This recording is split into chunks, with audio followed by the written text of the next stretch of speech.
অনেক দিন পর আবার মায়ের হাতের রান্নার একটা সেগমেন্ট নিয়ে চলে এলাম। তো আজকে দেখো গরম ভাতের সাথে আছে রুই মাছের ঝুড়া, আর আছে মাছের ঝোল, রুই মাছেরই ঝোল আলু দিয়ে।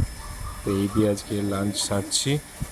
পাতলা ঝোল রুই মাছের, গরমের দিন। আর তার সাথে মা বানিয়েছে রুই মাছ সিদ্ধ করে কাঁটা ছাড়িয়ে তার মধ্যে ধনে পাতা, কালো জিরে, ফোড়ন টোড়ন সমস্ত কিছু দিয়ে একটা ঝুড়া বানিয়েছে।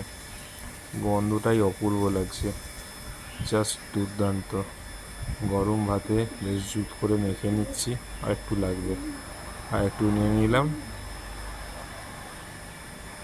অপূর্ব অপূর্ব গন্ধ বেরোচ্ছে, কিন্তু খুব সুন্দর একটা কাঁচা সর্ষের তেলের গন্ধ, ধনে পাতার গন্ধ, কালো জিরের গন্ধ।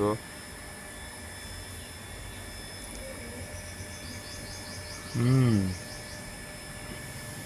দারুণ,